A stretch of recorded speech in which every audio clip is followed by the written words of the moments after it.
श्री गुरुदेव दत्त. श्री स्वामी समर्थ. श्री गुरुचरित्र आपल्याला काय शिकवते? 1.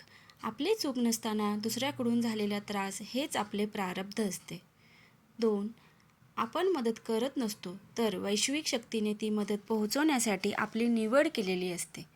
3. आपल्या मनात सतत शंका असतात कारण आपल्याला चमत्कार व्हावेत असं वाटत असते. ही शंका जाऊन ठाम श्रद्धा आली की शंका दूर होते. यांत्रिकपणे देव सापडत नाही, मग कितीही ठिकाणी धावपळ करा. मनुष्य रूपातच बहुतेक गुरु भेटतात, पण कुणाला तरी गुरु मानायला मन धजावत नाही. त्यापेक्षा एखाद्या मूर्तीला गुरु मानणे सोयीचे वाटते. इथेच गल्लत होते. पण योग्य गुरु भेटणे हेही आपल्या कळवळीतूनच होऊ शकते.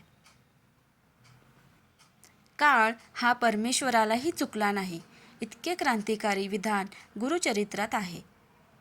आपली काही पापे असतात, ती आपल्या मानसिक वेदनेतून प्रायश्चित करवतात. त्याला पर्यायी उपाय नाही.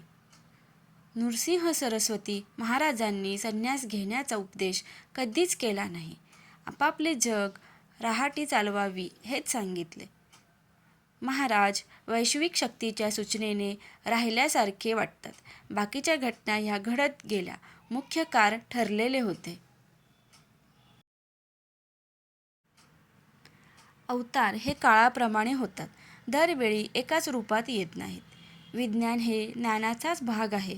अध्यात्म हा पाया आहे. पण जग रहाटी ही आपल्याला नेमून दिलेल्या कामातून पुढे जाते. आपले पात्र जे असेल ते आनंदाने निभवावे. पुढच्या खेळात वेगळं पात्र मिळेल. अवधूत चिंतन. श्री गुरुदेव दत्त. श्री स्वामी समर्थ.